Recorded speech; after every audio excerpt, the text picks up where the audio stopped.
Can I ask one last really important question of you? Yeah. Is genuinity actually a word? I don't fucking know, man. I just make this shit up. Alright. I put the word. Yeah, I put yeah. sonorously in book 2, and I knew it wasn't a word. And the editor was like fighting me on it, and I was like, "I'm keeping this word." He wasn't fighting me, but it was just like question mark, and I was like, sonorously. I heard you say genuinity of about a minute and a half ago, and it's just been stuck in my head ever since. So now I'm not gonna look. Anyway, sorry. I just felt like that was the important question we needed to get to at the end of the day.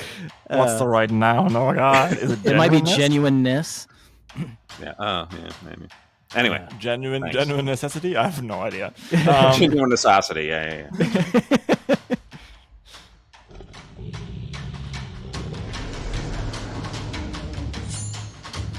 This is the Crit RPG Podcast, your one-stop shop for everything Lit RPG, progression fantasy, and Royal Road.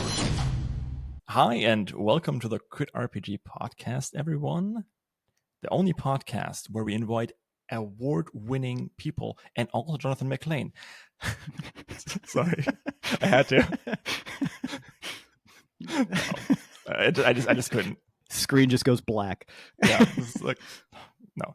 I'm just a little bit starstruck, so I hope you permit me to not. No, wait. What's the word? Overcompensate. There we go. That's the right word. Hey, man, I'm just like everybody else. You're doing great. Yeah. What about you, Johnathan? Are you also starstruck seeing Seth? Every time. It never gets old. It's like staring at the sun every time. And you definitely sound like my parents now. I did tell Seth he said something to me. I wrote back, "You are my second favorite person on the planet," and he wrote back, "Oh, you sound like my parents." Oh, this is so cool.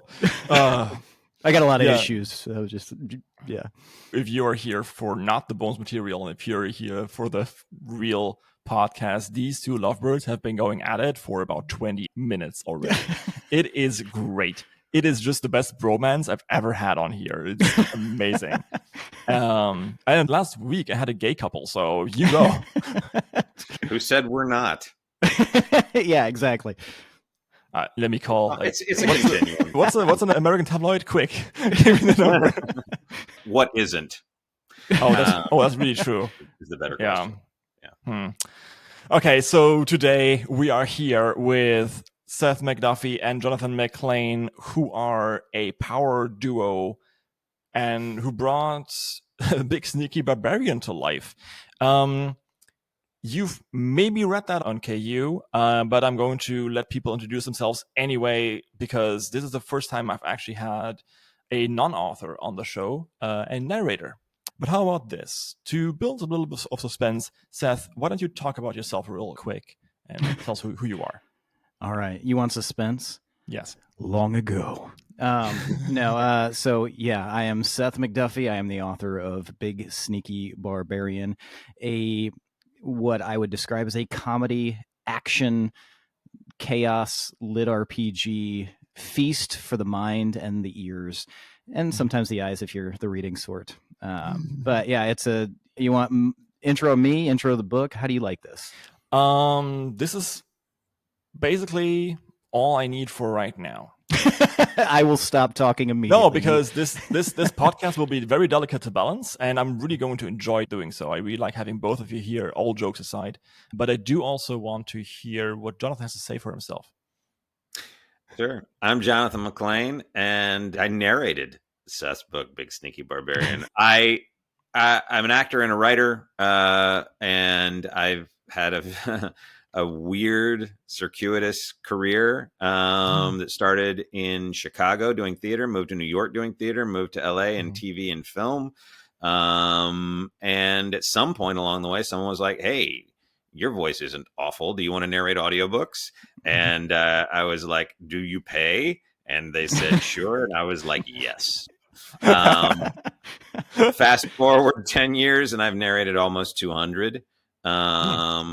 Which is by no means a record, but feels like a lot. And about 3 or 4 years ago, I got my first lit RPG opportunity. And it felt like at that point, because I narrate all kinds of stuff, I went through periods where I was the military fiction guy, and then I was like the spy thriller guy. And then when this genre fell into my lap, I was like, oh, this is the one for me. This feels like the right fit.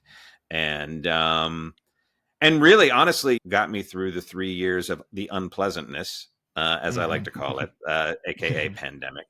And then also, interestingly, and this is just a very sort of insidey baseball side note, I'm an actor and a writer. I'm in both the Writers Guild of America and the Screen Actors Guild, both of which are on strike as we're recording this podcast. I've been on strike as a writer since May and as an actor since July. But audiobooks aren't actually struck work. So it's been the one thing I can't write any of the scripts I was supposed to write. I can't, do any TV or film.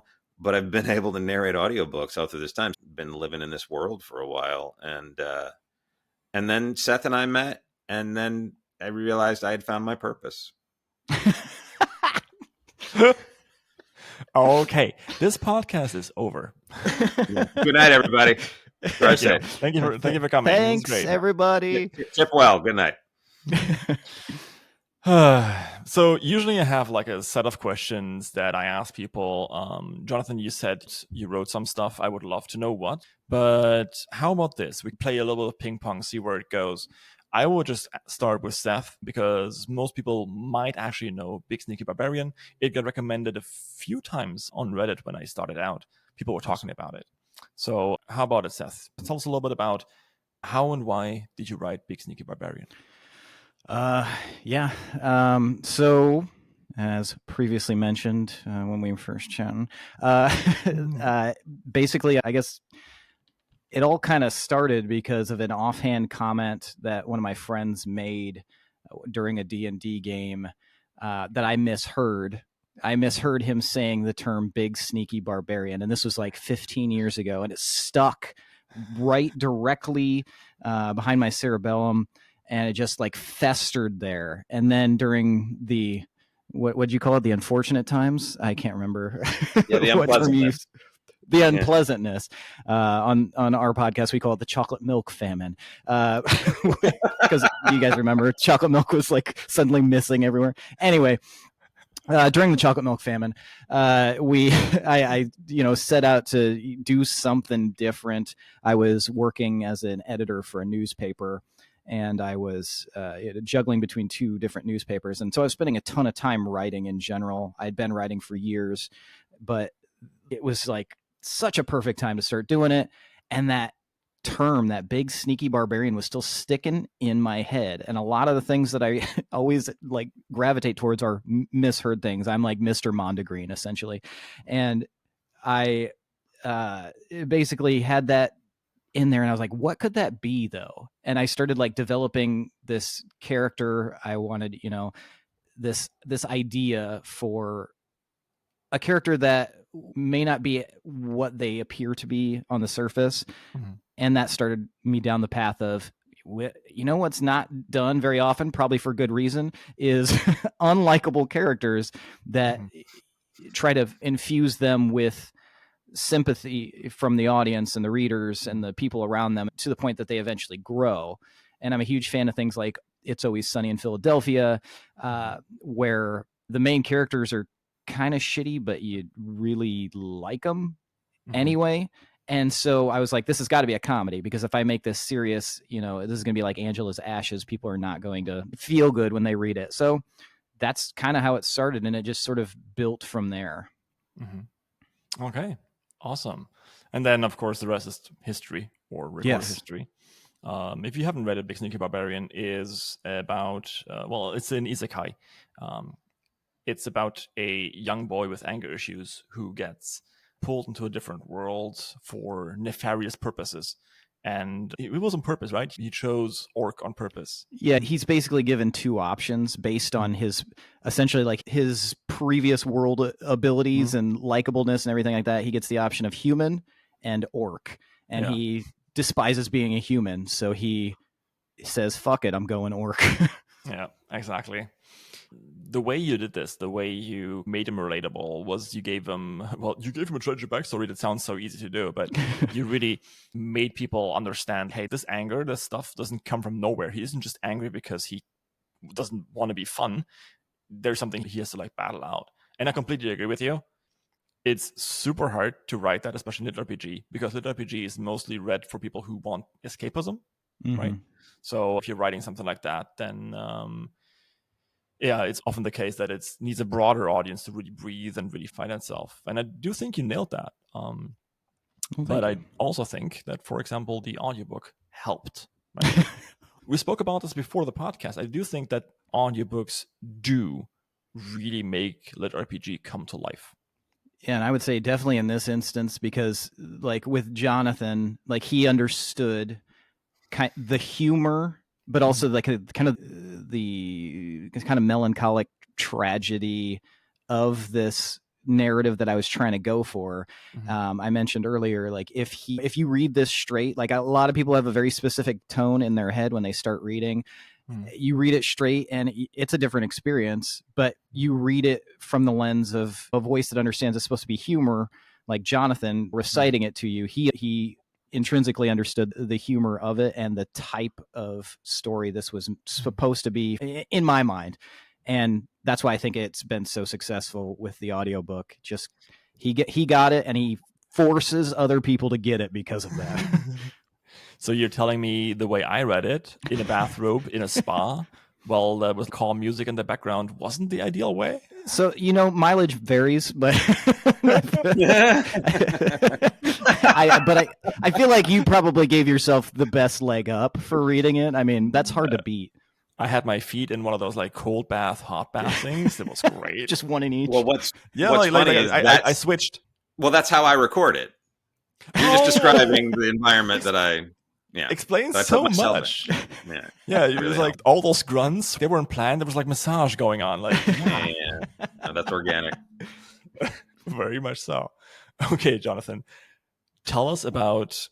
Well, actually, tell us about your writing, because you've been writing stuff. So go ahead, please. Sure. Yes, I'm a professional writer, and actually, my acting and writing career began concurrently when I was 21. I wrote a one-man show.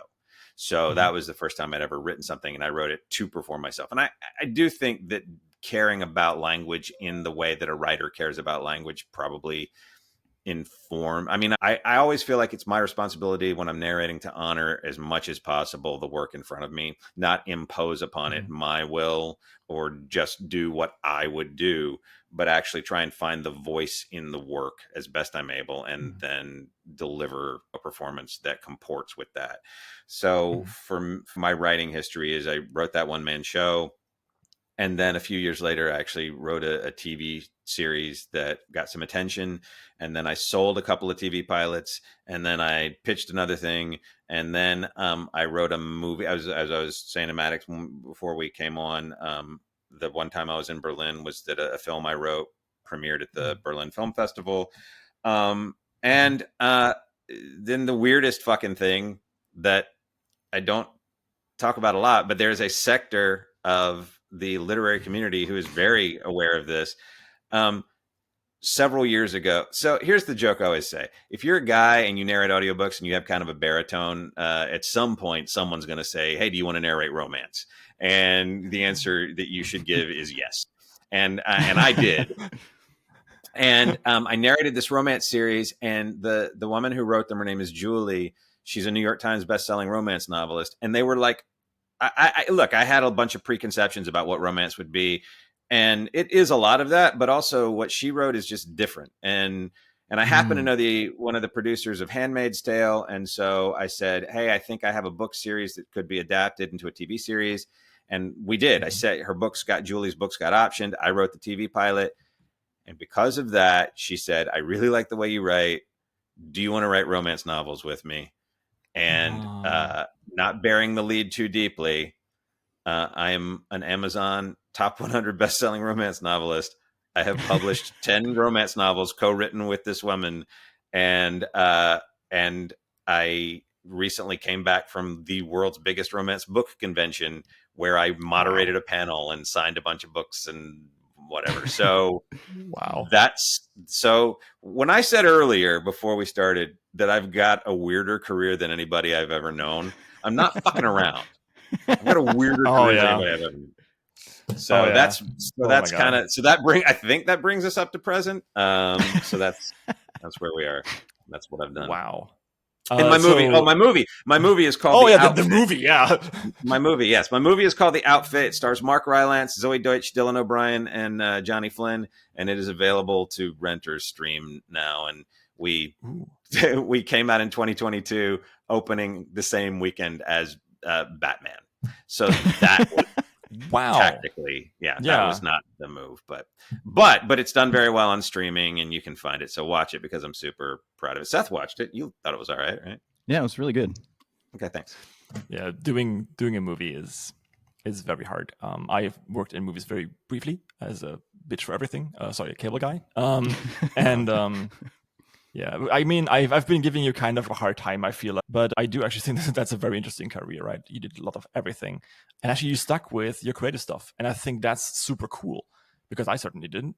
I have only started doing this like a year ago again, so there you go. So so did you think you were going to make movies, or is that why you got into I know I write good scripts, but I thought I would have a career in movies because it was something that I thought was cool because it was creative and that kind of stuff. But the project didn't really, it got released. Good. It was a documentary about female composers. Great cause, great movie. I think at least educationally. But I also realized that the working schedule wasn't really for me. I just get super tired and I got super stressed out. And it's fucking hard. Yeah, it's a lot. It's way harder work than most people think. I mean, look at you. You had a lot of stuff done already. And so people do. I bought a bunch of shit I had to figure out how to pay for, man. And so, yes to everything. Yeah, I got a new Switch. Stuff doesn't pay for itself. That's right. That's right. No, I mean, I was just saying I didn't want to give you a hard time, but the second you mentioned romance novels, in my mind's eye, I could already see the YouTube thing going like, this is where people dropped.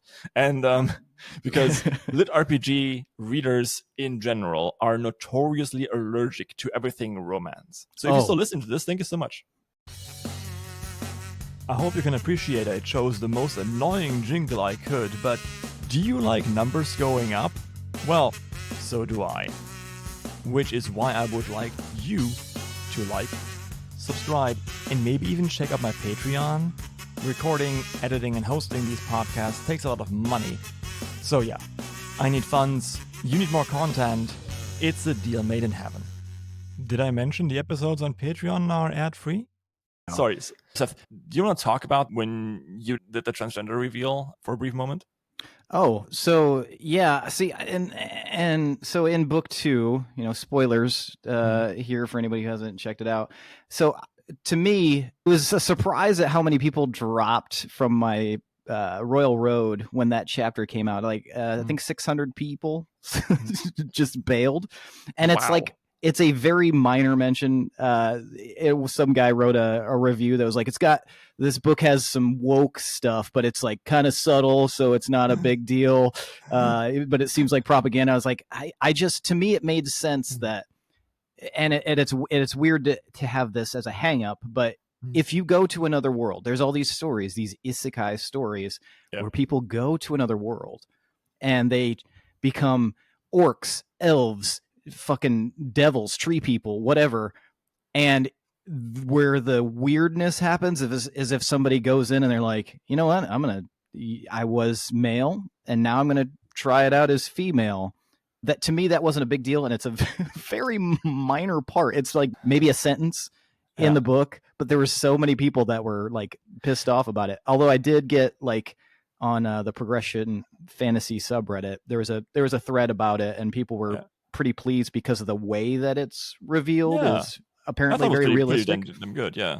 Well, can I say something about this? Because when I read it and engaged with it, the thing that I liked about it is the response to it by the other characters. And it's born out of the fact that it's like, we're dealing with some real life or death shit right now. Things are trying to kill us.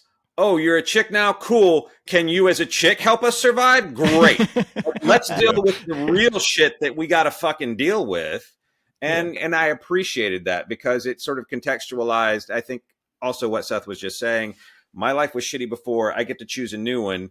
I'm going to choose this and see if that is an improvement, right, over the life that I had previously. And also, by the way, someone's trying to cut our heads off, so let's get moving, you know. And I thought that's all the amount of energy that he put into it when he wrote it, and I was like, yeah, that feels right. It's not like he hung a lantern on it, so it is strange that people bring their own. But then I'll stop soapboxing after I say this. But I think that is attendant with the other thing that we've talked about that people have bumped on when they read this book is, oh, the lead character is insufferable. Oh, he's unlikable. Oh, he's this. Which at the end of the day, that's entirely subjective, right? That is entirely dependent on what your experience is and what you're bringing to it. And I'm not saying that that's invalid. To some people, he is insufferable. When I read him, I was like, oh, I understand this guy because I felt rageful when I was young. I felt these things. So I have a great deal of empathy for this character. And so, you know, I don't think it's like, I'm not going to slam anybody for having a strong reaction. I think, if anything, that means the book is a success. Because if you write something and people are just like, yeah, it was fine, I didn't care one way or the other, that's your problem. If everybody hates you, if everybody loves you, you have a problem. If nobody cares either way, you have a problem. If some people love it and some people hate it, then you're doing the right thing. And that's kind of how I feel about this book. I spoke with Robin J. Sullivan, the wife of Michael J. Sullivan, yesterday for another podcast that I'm doing.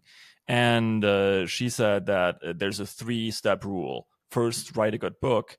2, get it in front of the right people. And 3, rinse and repeat. And the second part, she said, is you can see if you've written a good book, if people are talking about it. If no one talks about your book, then it's not a good book. Yeah. Right. So if people like Twilight is the best example. It sold millions and millions and millions of copies. People are like, I hate Twilight. Just the next page. I hate Twilight so much. Oh my god! And they kept reading. They kept buying all 3 books. Bestseller, like massive bestseller. And yeah, right. So I think there's no such thing as bad books. There's only books that they haven't found the right people at. And if the right people are only 10 people because you're writing some really strange stuff that only 10 people resonate with, you got 10 people. That's good enough. So many years ago, some friends of mine wrote a musical that actually wound up making it to Broadway and got nominated for a Tony Award. And there's a song in it called 9 People's Favorite Thing. And the lyric is, I would rather be 9 people's favorite thing than 100 people's 9th favorite thing. Oh, that's cool. Right? And that's, I think, a good motto for anyone in a creative endeavor.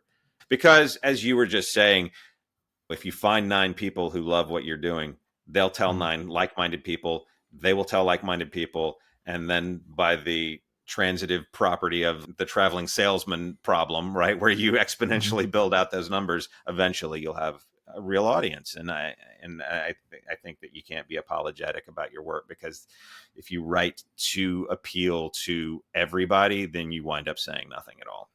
Yeah, that's quite true. Even that is a stretch, right? If you're looking at like really big railroad stories, there is a certain group that loves pleasant to read stuff where numbers go up, and that is amazing, because I'm one of those people. I spoke with Zogarth about this. He said sometimes I want sushi and sometimes I want a hot dog. And if I'm not going to go, oh, the caramelized onions on this hot dog are so amazingly well done. Like, it's a hot dog. You just want to eat a hot dog, and that's fine. So nothing wrong with liking what you like is what I'm saying. That was actually a pretty good segue that you gave me there, because that was very advicey. And I like advice, because the second question is usually always, what's the best advice you've ever gotten as a writer? Johnathan, for you, I would ask, what's the best advice you've ever gotten as a creative person?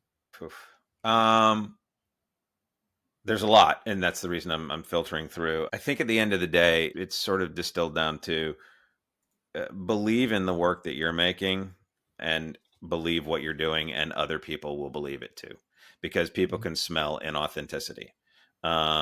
People can ferret out when something has some ulterior motive or is agenda driven or opportunistic or whatever. And I think that if you are being honest to whatever your creative vision is, this ties directly back into what we were just talking about, that, you know, it will be honest, authentic, and believable. And and holding on to that when things become commodified, when it becomes your job, when you start to make a living off of it, all of that kind of stuff, that's the hardest thing. And so it's like retreating back constantly to that feeling of like, I'm a kid and I just want to go play in the yard because I believe that I am a firefighter today or whatever, trying to find that kernel of need and truth and returning back to that over and over and over.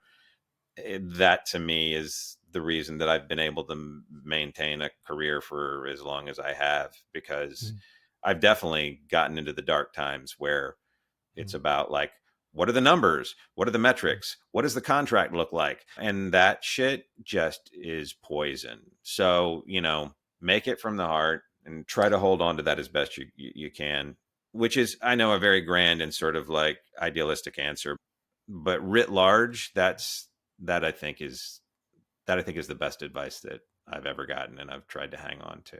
Oh, and Alan Watts, the philosopher, once said, this is the way to say it: if you do something for an outcome in the future, you are not doing it. Yeah, that's true. Right? That's it for me. So thanks. Those are good. No, yeah. I want to underline one point that you said, especially the last point. If you do something because you're chasing external validation, you're going to have a bad time, right? So if it's just about the money and not because of the money that you need to live, that's always a valid reason. I don't want to take that from anyone. But I mean, screw it. Looking at myself, right? When I first wrote the first Torchbearer, I was like, oh my God, only 250 people have followed this. Oh my God, it's so bad. And then I thought like, but I like writing it. So screw it. I'm just going to keep writing it, right? And I think this kind of resonates with what you said. So definitely 100% true. Seth, what about you? So yeah, mine's kind of similar to something Johnathan touched on. But so as a little bit of backstory, my dad is, as most people would describe him, one of the most unique individuals on this earth. He's always spouting like weird, almost like country wisdom. But a lot of my friends are like, he doesn't have a birthday. He has a day that he celebrates where his spaceship crash landed on this earth. He's a very unique guy. I've never met anyone ever who views the world the way that he does. And I would say that in my formative years, listening to some of the things that he would say would like immediately spark creativity. He's an extremely creative person. My dad is a super talented musician, to the point that if perfect pitch exists, and there's debate over whether or not it does, if it doesn't, he has the closest thing to it. If you listen to an album, he can tell you exactly what type, like make and model of guitar and bass are being played on it. This is like, it's fucking wild. He can tell you what type of battery is in a distortion pedal based on how it sounds. He's connected to something. the medium of music, and the true icon of music. Yeah. But he always says and just rattles off random things that are just sometimes don't make any sense. You really have to learn to speak his language. And it's supposedly English, but I remember one time he's also an artist and a painter. And he said, anytime he's painting, drawing, or working on music, when he's trying to create stuff, he just goes back to what really made him happy when he was a kid. And he focuses on that, and he feels like that's the stuff that makes things worth making.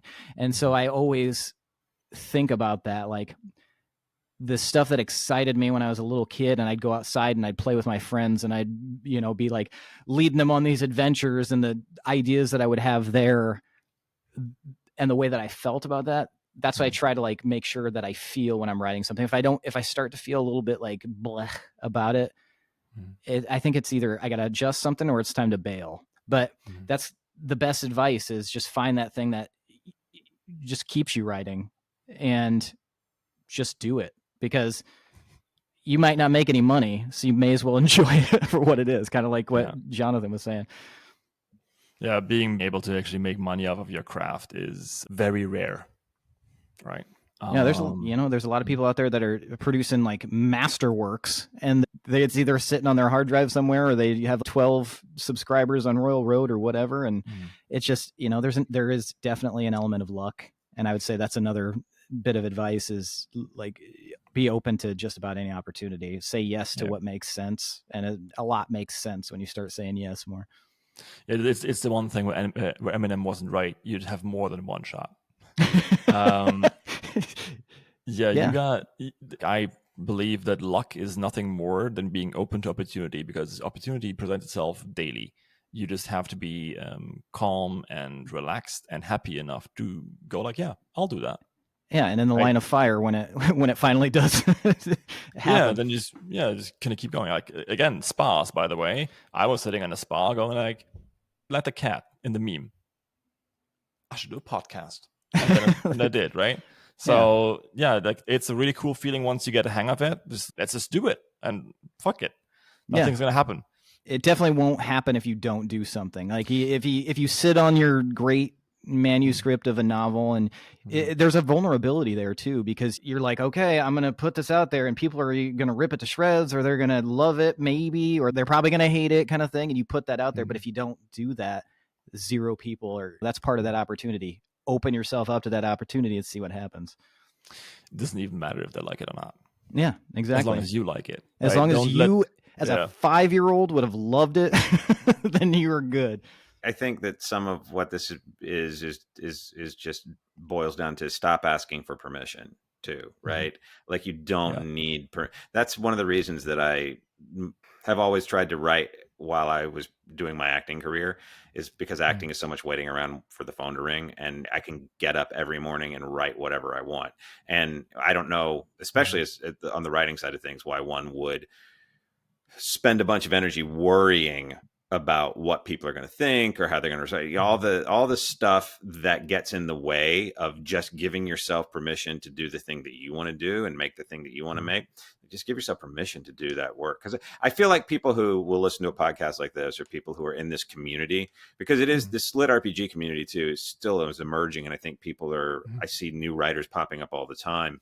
And so, what I would tell anybody who's like, how do you go about doing it? You just do it. Just do it. Don't ask so many questions. Just jump in and give it a shot. I think that's... And stick with it. Yeah. The secret ingredient to greatness isn't talent. It's endurance. Yeah. I think so too. Another thing I spoke to Robin about. Do you guys believe there's actually something as natural talent? I do.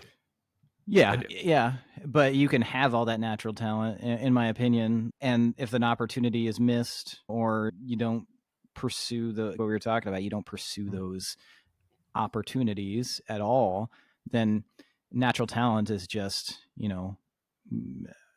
sitting on the fence. So I personally believe there's no such thing as natural talent. I believe that every skill is learnable, but as kids we learn faster. And as kids, we find something so fascinating that we completely fall in love with. I'm just going to take the example that Seth mentioned, kind of like really listening to music and really finding out which guitar is which, because it's fun to us as a kid. It gives us a sense of achievement and accomplishment. And then if we do that for a while, then that suddenly, as we got older, he's so talented, when actually it was just like, hey, I fell in love with it. And I do believe that as you grow older, it gets harder to replicate that, but you can still do it. I think that's valid. I think that's fair. Then maybe I would modify it to, maybe it's semantics. I think natural instincts, right? Things that you are drawn to instinctually, that you want to invest that childlike enthusiasm into. If you get on a skateboard for the first time and it feels natural to you, then you're going to be more compelled to want to keep doing it, right? So maybe it's not about talent in and of itself as this sort of mysterious entity that only some people have, but I do think that I think we are drawn in the direction of the things that we are instinctually guided toward. And I do think a lot of people, either because of fear or sometimes because their family discourages or whatever, people do have those instincts stifled. And I think that that's where the suffocation of creativity can really wreck a potential gift that someone has to offer. Because I would also, I keep thinking if you asked earlier, what's the best advice? One of the other best pieces of advice I ever got is don't think about the work that you're making as something that you're asking for. I'm asking for your approval. I'm asking for you to read it. I'm asking for your love. But think of it as a gift that you're giving to people. And then when you give someone a gift, you don't get to tell them what they do with it. If I give you a piece of art, I don't tell you where to hang it or what to do, or you put it in your closet, you can do whatever you want. I've given the gift, and now I'm free of the responsibility. And I think that's it's like The Ring. Yeah. Totally. But that's pretty that's pretty cool, thinking about it as a gift. And also, like, it's theirs now. If they throw it on the ground, then sure, go ahead. Yeah, that's right. Do it. It's yours. Right. That's right. Yeah. Like, it's and one of the hardest things, I think, personally, for any writer or any creative person is taking rejection not as something where it's like, I don't like you as a person, but it's like, I have looked at this, I have read it, I have seen it, and in me personally, my personal belief system or history or background kind of filtered this entire thing, and it made something really unpleasant within me, and somehow now I make you responsible for my feelings. That's completely different, right? Hard to maintain because it's kind of complicated, but definitely right. The thing. But feelings aren't real, right? Like, they aren't like real. They're just manifestations of our experiences coming through the prism of our, response to a thing. And I guess Seth and I have talked about this too. It's like, look, there are people who think I'm the worst fucking narrator on the planet. Like, and they're not afraid to say it loudly and respond to you on Facebook with that opinion. And here's the thing, like, that bums me out, but not for the reason that you might think. Not because it hurts my feelings, but because I don't do this to make people unhappy. I do the job to try and give people a nice experience or an escape or whatever. So it makes me sad, like, for them. I'm sad that you didn't have a good time listening to the thing I did, but your feelings about me have not. My wife is the most evolved person I've ever met, and someone gave her a compliment, and she was like, "Oh, okay." And I remember saying to her, I was like, why didn't you say thank you? She was like, I know I probably should. She goes, but I don't understand what I'm thanking someone for when it's not about me. I was like, what do you mean? She's like, well, I'm glad that they thought I looked nice in this dress or whatever, but that's about the way they feel, not about me. She's like, I guess if I feel fine about the way I look, I don't really give a shit what they think. And I was like, you just blew my goddamn mind. But it sort of changed the way that I interact with all of this stuff that we're talking about. That said, by the way, everything we're talking about is really hard, I feel like, and requires a deep daily practice to try and remind yourself. I don't know, Seth, you feel to me in the time I've known you, like you actually are very naturally gifted at just letting that shit roll off your back. Oh yeah. Not a lot really bothers me. So I think I was telling you this a couple of days ago through Discord, but like, I write this angry character. I write these blustery characters, and I can get pretty gregarious at times, but I'm not an angry person. I have a very high boiling point. I'm surrounded. My immediate family growing up, they're all hotheads.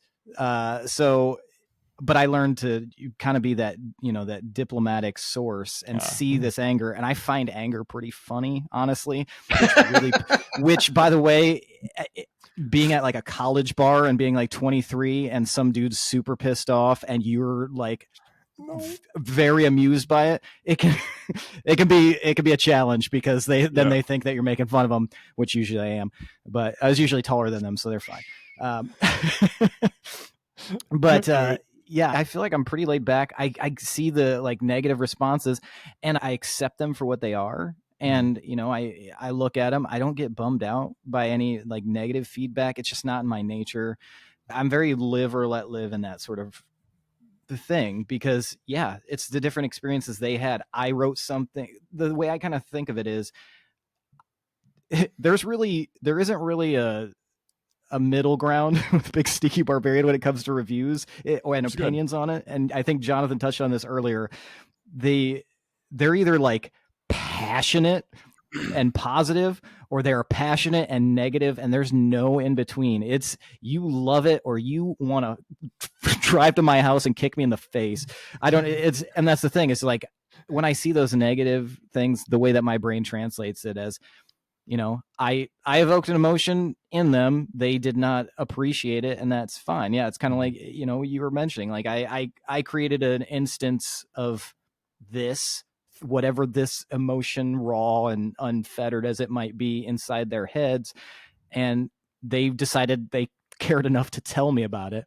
And there's a genuinity in that, because they want you to know. It's like your example of, you get the painting and you throw it on the ground. Well, then after they throw it on the ground, they drive by your house and scream that they threw it on the ground because of this. That's kind of how it is. But that's, once again, I don't want to say it's not my problem, because I care about the experience as well. But I just know that you can't please everybody, and sometimes anybody. And I wouldn't have written this book in this way if I was very concerned with everybody liking it. And that's not, and I don't mean that in like an arrogant way. It's just, I wanted to write this, and I knew going into it that it was not going to be for everybody, but I still felt like I wanted to write it like this. I had different versions drafted, as I was mentioning. There was like an Andy Dwyer version from Parks and Rec. It just ended up being this way, and it doesn't really bother me too much. I take it for what it is, and then if it's valid, I try to see if it's valid for, like, as far as criticism for the future. And if it is, I mean, I kind of take that from there and just continue on. But I don't really let anything bother me too much. Can I ask one last really important question of you? Yeah. Is genuinity actually a word? I don't fucking know, man. I just make this shit up. I put the words, I put sonorously in book 2, and I knew it wasn't a word, and the editor was like fighting me on it, and I was like, I'm keeping this word. He wasn't fighting me, but it was just like question mark, and I was like, sonorously. I heard you say genuinity of about a minute and a half ago, and it's just been stuck in my head ever since. So now I'm just not gonna. Anyway, sorry. I just felt like that was the important question we needed to get to at the end of the day. What's the right noun? Oh my God, is it? It might be genuineness. Yeah. Oh, yeah. Maybe. Anyway, genuine necessity. I have no idea. Genuine necessity. Yeah. Oh man. There's so much stuff I could still ask, but we need to actually move on because I've grown time conscious with this podcast. Whoa. Yeah, because every hour that I'm recording takes at least 2 to edit. So. Oh yeah, I know that feeling. Yeah. Have you ever done any video editing, Johnathan? You must have. I do not do my own editing. I fortunately, well, I only work with companies, like I work with the big publishing houses, or Podium, which is also now very quickly becoming a very big publishing house, and they have teams of people who do it themselves, and so I just send raw files, and I've never mastered or edited my own stuff. And then when I movies and stuff like that, I obviously get professionals to do it. So, and here we're getting back to the rage issue. I'm not a very angry person usually, very chill, laid back guy. But if something doesn't go the way I want it to, when I thought it would be easy, that grinds my gears. Audio editing is one of those things sometimes. So this is why I'm getting time conscious.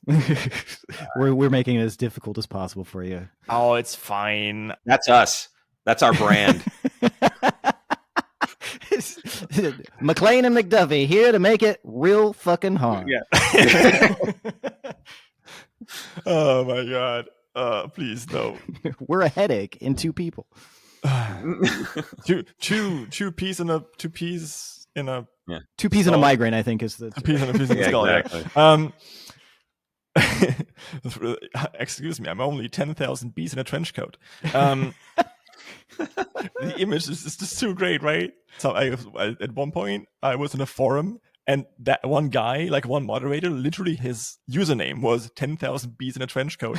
I thought it was hilarious. That's good. Anywho's for both of you, actually, whoever talks first can go first. What's one thing that you learned while writing or performing, and that you will go back and edit or change? I would say the most important thing that I learned is to take breaks, and I wish I had done that before, because as I told Johnathan many times, I'm I'm essentially like a word goblin. Like I will sit in one place. I got a pretty high, Guam, and so I can type pretty fast. That's a throwback to growing up in the chat room era. And I will bang out like 7 to sometimes like 11,000 words without really like getting up or doing anything else, which is, by the way, terrible for you. Don't do it if you're doing it frequently and like a month and a half of that every single day. But yeah, I get locked in, hyper fixated on something, and I'll go. And I would say I've since been like working on developing those, like take a break, maybe drink some tea, take a walk, stare at something other than a pixelated screen for 10 minutes. Like I would say that mine is much more about like the physical process of writing and making it more convenient for myself. And that's what I would go back and do. Awesome. So it's not changing what you wrote, but changing what you do, how you do it. Yeah, essentially. I would just give myself a break, and I mean an emotional break, not judge the work. I think it's very easy. I have a tendency to judge a performance or judge a thing I've written, and that's something that I've gotten good about not doing anymore. Just doing it and not judging it, and that's been useful in other parts of my life too. It's just made me a less judgmental person, sort of writ large, and I'd go back and do that a lot sooner, because I think I spent a number of years really twisted up in knots by viewing my shit from the outside instead of just doing the thing and letting other people. This is all part and parcel of the conversation that we've been having. Mm-hmm. That's what I would do. I would just get to that place a lot sooner, because it makes the work a lot more fun. Yeah. I mean, like, it's easy to say that, right? I'll just be mentally healthy sooner. But I mean, obviously it's hard, because wherever you are, there you go. No, wherever you go, there you are. So 100%, right. 100%. But it is, but I do think, to your point about maybe there isn't such a thing as natural talent, but these are skills we can develop and evolve.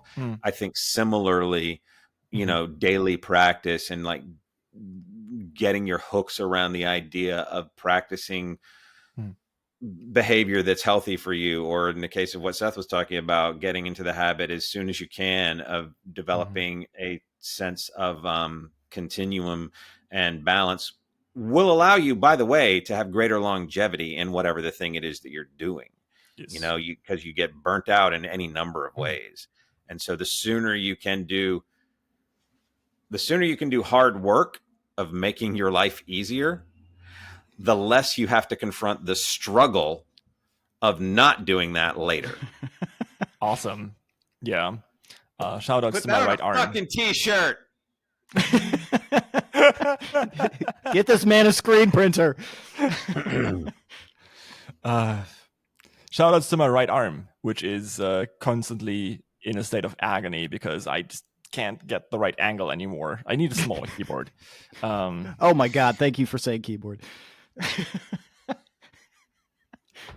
Anyway, continue. We'll keep going. We'll edit that out, right? We'll clean that up. Podcast. This is a fucking Christian podcast, Seth. Oh, fuck. Yeah, man. Is there? I know that there's like cozy lit RPG and casual lit RPG. Yes. Is there spiritual lit RPG out there that I don't know about? Like stuff that focuses on spirituality as its emphasis? Is there a subgenre of the genre? Of cultivation? The subgenre? Yeah, that's what I was gonna say. Probably the closest thing would be it, but I feel like I feel like you probably introducing gods and stuff like that, and maybe a cleric character, but like religion or anything like that would be, I don't know. Wait. So can you explain more what you're thinking about? This might be good. So yeah, there's about to be a ton of new spiritually themed lit RPGs. So talk to us. Like, what are you thinking? You, Seth. No, you asked. Sorry, I was petting my dog. I thought Seth was explaining that because I'm the one with the question. What I mean is there, I know that there are some lit RPGs that, famous ones, that dance in the neighborhood of sort of political commentary or discourse, or have very specific points of view and opinions that, maybe not, that's the primary theme, but that emerges. And so I'm just curious if anybody knows if there is that out there where someone is really delving into this idea of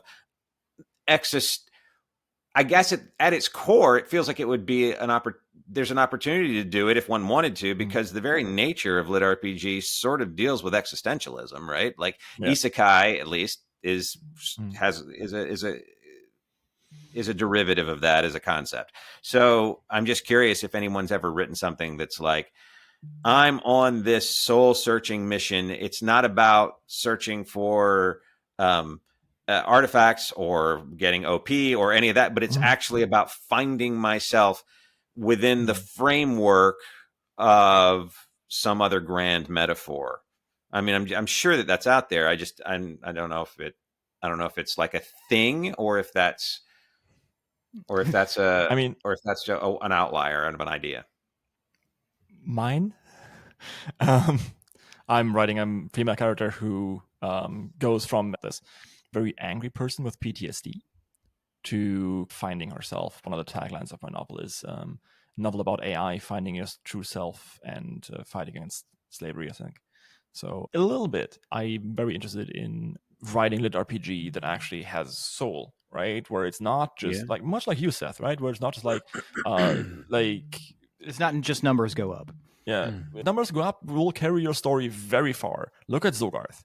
Shout outs to him. Love the guy. Like Primal Hunters, great novel, but it's a sitcom. You know, Friends ran for how many seasons? 13, 18, right? 10. 10. I don't know.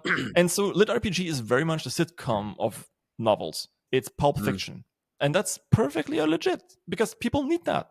Otherwise, it wouldn't exist. People wouldn't buy it. But they don't come to lit RPG for deep explorations of spirituality. Exactly as you wouldn't go to Friends to kind of experience the horror of human existence.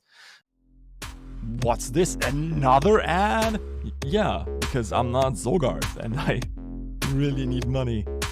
Joke aside, if you're enjoying this podcast, check out Patreon. Like, subscribe, you know the drill. Speaking of Patreon, by the way, there is at least half an hour of content for every hour of podcast you're listening to. For Raven's Dagger, for example, we have 2 hours of bonus content that you can enjoy. All right, I'll see you there, and enjoy the show. Fine. So we talked about what would improve, and I'm going to include the very funny thing that we just all shared in the bonus material. So go subscribe to my Patreon, please. I need money. Because subscribe to his Patreon. He needs money. Give him money so much. All of your money. I lost my job, and I have to find a new one. And I would love to actually live off of this. Oh, it's fine. I'll tell you about it later. It will be fine. See, there we go again with the positivity, right? It's gonna be fine. Mm-hmm. I can do this. Everything will be fine eventually. Yeah, right. One way or another. There was a German saying during the hard times: "It's all going to be fine in the end, and if it isn't fine, it isn't the end." Yeah. Mm-hmm. All right. Now let me try again. Good luck. So we've just had a small cutout, and if you want to listen to that, you can go to the Patreon and listen to it there. You can even listen to me mentioning that it's on a podcast again and then continue to another segue. But because this is a professional show, I would love to know from you guys, what's one book that you love and why is it awesome? Seth, why don't you start? So, I'll do one in genre and one out if that. It's two. Yeah, okay. I'll allow it. Yes, thank you. I appreciate your generosity. It is yes, as you should. You're a very generous God. Yeah, I know. We were just talking about confidence. This is good. This is not like some underground thing, but I would say the Locked Tomb series, and we were talking about it. You have it on your bookshelf back there with starting with Gideon the Ninth, going into Harrow the Ninth, Nona the Ninth, and I think there's another one coming out soon. Yes. Fucking love it. Every single person should read it. If you need a snippet of what it's about, it is about necromantic lesbian space goths, and that is all you need to know. There are elements of like really, really good humor, awesome action sequences, just very unique world building. Yes. and it's technically kind of like a sci-fi and fantasy wrapped into one. But yeah, Yes. I would say that, or I've been on a big Red Rising kick again. That whole series fucking slaps. Love it. Inside the genre, I will say I'm gonna shout out to my boy Haylock. I'm gonna say Wait, 1 Heretical second. Fishing. You need to say the name right. Give me 1 second. It's not just Haylock. Actually, 1 second. I need to wait for this thing to load. You need to say his name right. His name is actually Haylock. Holy shit. Stop it! Fucking stop it! That's awesome. So yeah, when I say hello, then you can edit that in. Or do you want me to do it like that? Actually, that's why I wasn't prepared. You need to say it again. 3, 2, 1. I would like to give a shout out to my boy Haylock Jobson. There we go. Haylock Jobson has crafted Heretical Fishing. It's a cozy slice of life about isekai, about a guy who goes fishing and all the crazy shit that happens. I cannot remember. It's like about pissing off cults, and that's like the sub tag. But it's just excellent. It's on Royal Road, and it's on his Patreon. And if you get a shot to check that out, please do, because it's really, really good. It's going to be released as a premium real KU book too, and they've got a kick-ass narrator for it. It is not Johnathan McClain, but almost as good, or maybe just as good. I don't want to throw anyone under the bus. They're all amazing. So, all right. Johnathan, why are you shouting out Merchant Crab?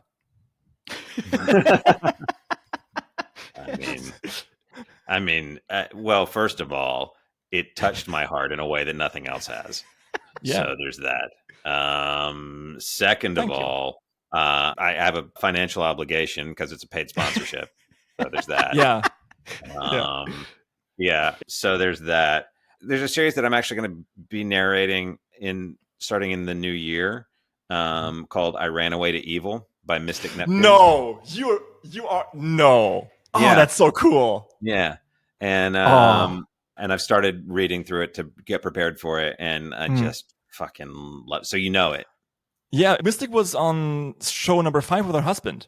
Oh, she was? Mystic Okay. Neptune. Yeah, she's so lovely, and she's lovely, and it's the sweetest goddamn book. I just love it, and I'm really excited about it. And again, it's a book about anger, because she made it so that the acronym spells out irate. Yeah. It is thoughtful. It is layered. But it's just got so much heart, and it's funny. And she's great, and I'm excited about that. So that's one that I would pimp. Absolutely. To those of you who don't know, it's a story about a noble girl who gets kicked out by her dad, basically, and like, go and kill the evil lord. And she goes to the evil lord, and the evil lord is busy doing something else, so they just like have tea instead. And that's the entire premise of it. And there's a mysterious character in the background manipulating the entire world to kind of be nicer to each other. It is heartwarming. It's wonderful. Great. And it's dual narration, so it'll be alternate. So it'll be me, and I don't know the female narrator, but it'll be the two of us sharing responsibilities. But that's not. Oh, yeah, I can totally see you as a Dark Lord. Yeah, that's good. I mean this as a compliment. Dark Lord, please don't kill me. That's like the nicest thing that's going to be said to me this week. Thank you very much. Oh, I mean, Seth literally just told you that you wanted one of his 2 favorite people. That's true. That is true. That is true. Okay, I mean, I'll take it. Yeah. Okay. Yeah. You've surpassed. So thank you. But that's a shout out. Can you tell us about a book that you've read that you like for its craftiness, and where you're like, these are the 6 things that make this book so amazing? Well, here's the thing. I don't read unless I'm paid to. Oh. I have to pay him to read my text messages. So yeah. I feel like I'm giving Seth the friend rate too. So it's $45 a text, which beats the 90s. But I can just imagine this, like you sending him a text and he just automatically sends it back via voicemail, like reads out your text. Yeah, I send him a text and he sends me a link to Venmo.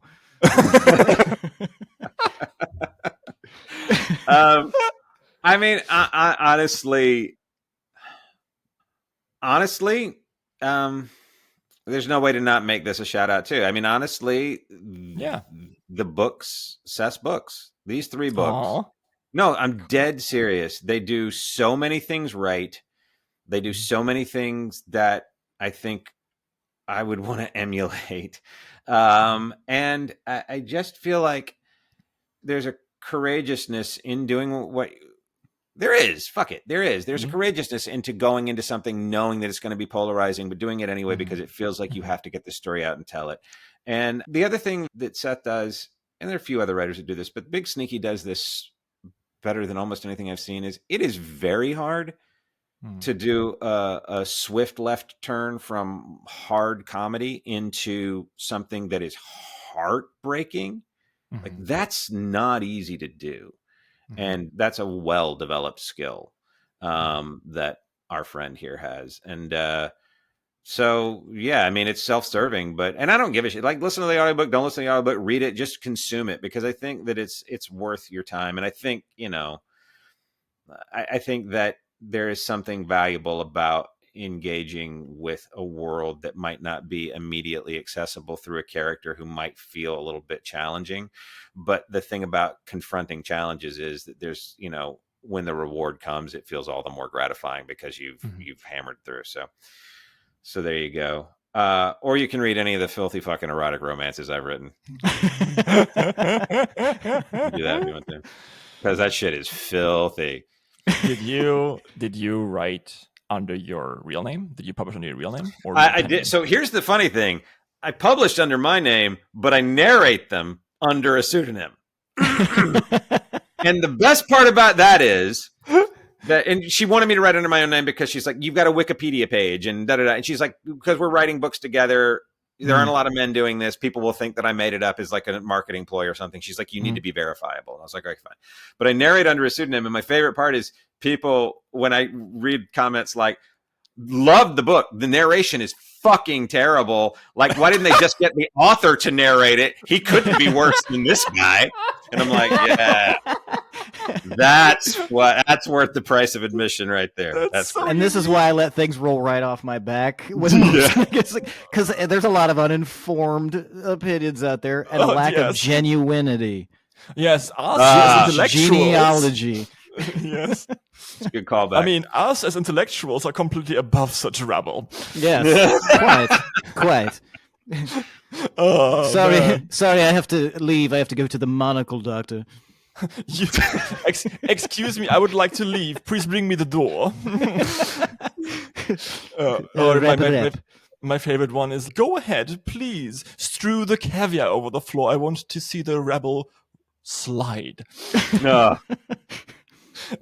No, we call that Tuesday. Yeah, I mean, I don't get. Yeah, exactly. I don't get why that's funny. Like that. That's we were just offensive to my rich sentiments. We were just talking about like making the heart laugh. I was just trying to say, like, I can't do it as well as Seth. I'm so sorry. No. That's heartbreaking. There we go. I got you. Okay. Well, we did shoutouts. We did all the other stuff. And in this case, I think we are already at the end of the show. It's been great. It's really good. You're very. You can edit this out if you want, or you can let the world know that this is true. You're very good at this. I've done a bunch of these. This is delightful. Yeah, you are. Yeah, very communicative style.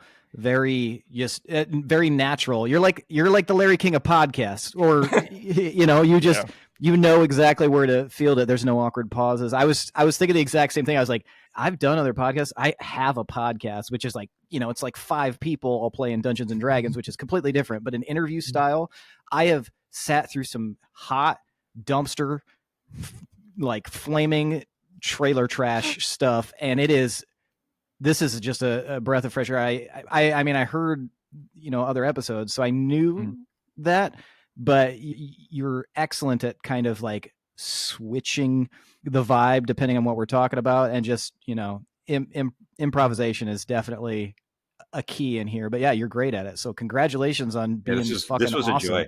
Yeah, this was a joy. Excellent. Thank you. It's all my childhood trauma. Yeah. Thank you so much. As they say in Kollektivet, thank you. I don't really do the compliments. Thank you, but yes, I'm very bad at them. I gotta show you that video later. This has been a Crit RPG podcast. Thank you so much for coming in, everyone, and thank you for the kind words. And now you have to stay for a little bit because it still has to upload it, and we have to do a little bit of bonus content. And Flora will probably going to be stabbing me in the stomach. But that's fine. Is it your first date? No. Oh, okay, fine. No. That's fine. No. She and I have been like something with benefits for a while now. Oh, great. Okay, good. Yeah, that's fun. Like we hang out, we make out. It's fun. I love it. She's really good at Frenching, apparently.